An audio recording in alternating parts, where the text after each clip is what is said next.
क्या सच में यहाँ पे भूत है? क्या तुम भी मजाक कर रहे हो? मैं नहीं मानता। मैंने बोला, ठीक है, हम दोनों साथ में जाते हैं और पता लगाते हैं कि सच में भूत है कि नहीं। वहाँ पे अंदर जाके देखा तो हमारे तो होश ही उड़ गए। वहाँ उस रूम के अंदर कई सारे कंकड़ और हड्डियां पड़े थे और बहुत ज्यादा गंदी बास आ रही थी। उतने में ही पीछे से दो बड़े और भयानक दिखने वाले आदमी आए। उन्हें देखकर ऐसा लग रहा था कि वो कोई साधारण इंसान नहीं बल्कि मांस और खून पीने वाले नरभक्षी हैं। यह सब देखकर हम बहुत डर गए। हमने तो मान ही लिया था कि अब हम जिंदा नहीं बचेंगे। फिर उन राक्षसों ने हमें कस के पकड़ा और हमें एक कोने में ले गए। फिर हम दोनों बहुत चिल्लाए, बचाओ बचाओ, लेकिन कोई बचाने के लिए नहीं आया।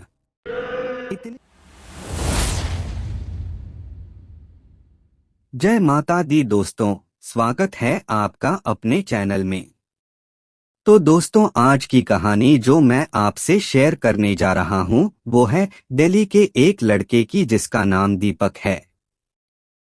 तो चलिए बिना किसी देर के आइए शुरू करते हैं। आज मैं बहुत ही खुश हूँ क्योंकि आज पूरे 5 साल बाद अमेरिका से मेरा दोस्त अपनी पढ़ाई पूरी करके वापस लौट रहा है। उसने भौतिक शास्त्र के विषय पर पीएचडी की हुई है।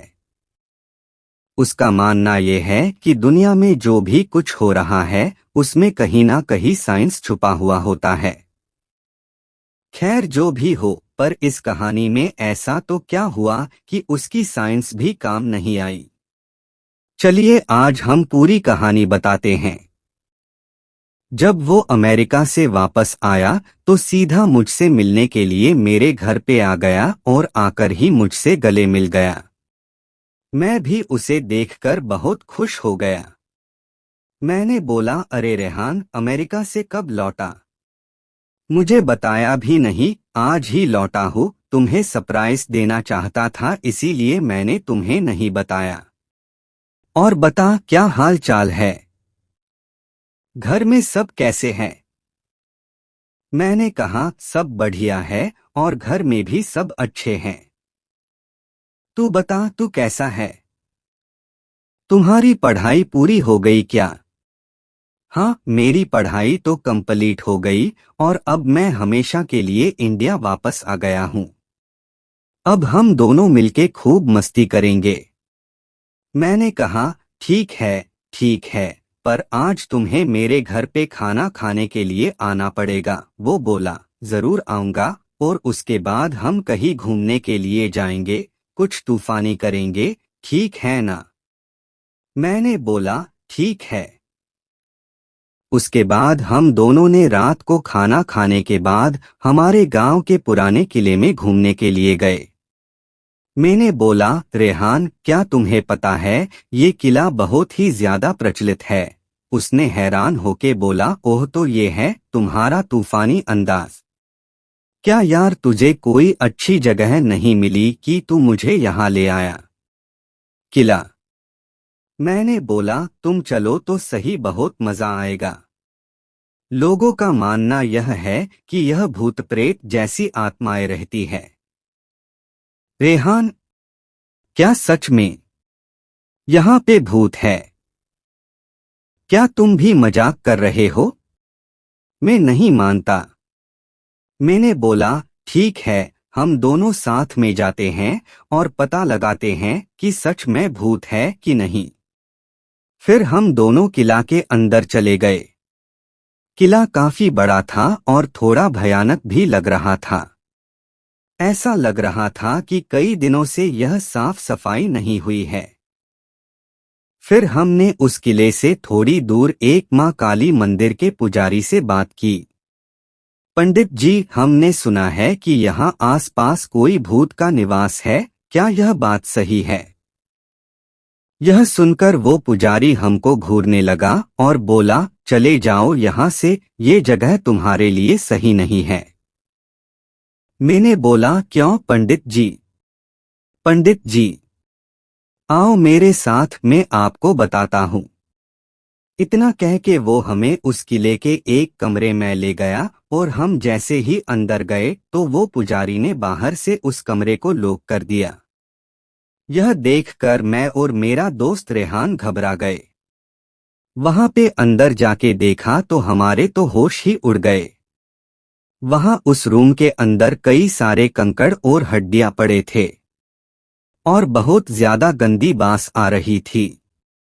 उतने में ही पीछे से दो बड़े और भयानक दिखने वाले आदमी आए। उन्हें देखकर ऐसा लग रहा था कि वो कोई साधारण इंसान नहीं बल्कि मांस और खून पीने वाले नरभक्षी हैं।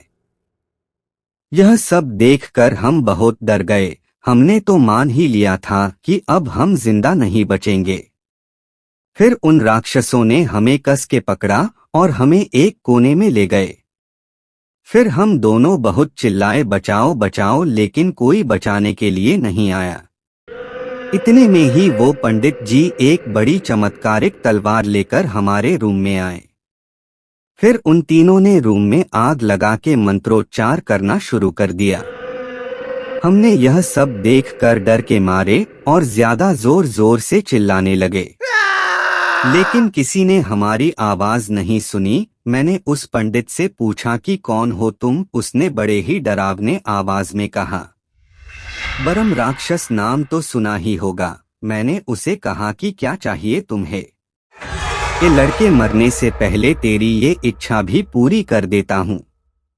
इन दोनों दानवों को देख रहा है, ये भी कभी तुम दोनों जैसे सुंदर इंसान थे और तुम दोनों जैसे दोस्त भी। इन्हें भी तुम जैसे कुछ तूफानी करना था और ये चले आए इस किले में और इन्होंने भी वही गलती की जो तुम लोगों ने की। मंदिर से दूर खड़ा होने के बावजूद भी तुम लोगों ने मुझे पुजारी समझ लिया, जबकि असल में उस मंदिर का पुजारी मंदिर के अंदर था। मैं तो उस मंदिर के क्षेत्र में भी प्रवेश नहीं कर सकता।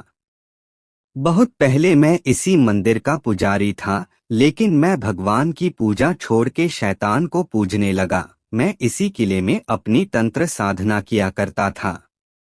मुझे शैतान को जागृत और अपनी शक्ति बढ़ाने के लिए शैतान को 2 बलि देनी थी और मैंने इन दोनों को अपनी जाल में फंसा के इन दोनों की बलि अपने इस तलवार से दे दी और आखिर में शैतान जागृत हो उठा।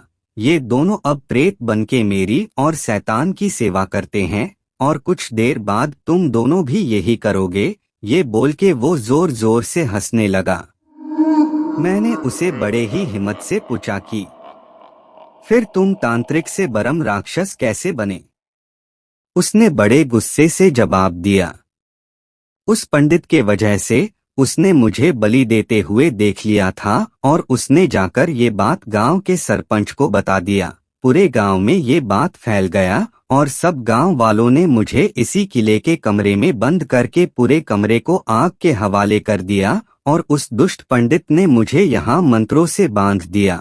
वो तो तुम दोनों थे जिसने हमें इतने सालों बाद फिर से आजाद कर दिया। ये सुन के रेहान और मुझे बहुत अफसोस हुआ, साथ ही अपने आप पे बहुत गुस्सा भी आया। चिंता मत करो, मैं तुम दोनों का सर एक साथ एक झटके में काट दूंगा। तुम दोनों को बिल्कुल भी दर्द नहीं होगा। तुम दोनों भी अब से मेरी और शैतान की सेवा करना। मैं तुम दोनों को बहुत सारी शक्तियां दूंगा। ये बोलते ही उसने फिर से मंत्र पढ़ना शुरू कर दिया और अपनी तलवार की पूजा करने लगा जिसे वो हमारी बलि देने वाला था। ये सब दृश्य देख के रेहान और मैं कांपने लगे। जब वो शैतान को जागृत कर रहा था तब कुछ अजीब से आवाजें आ रही थी। हम दोनों ने मान लिया था कि आज तो हम भगवान नहीं शैतान को प्यारे हो जाएंगे।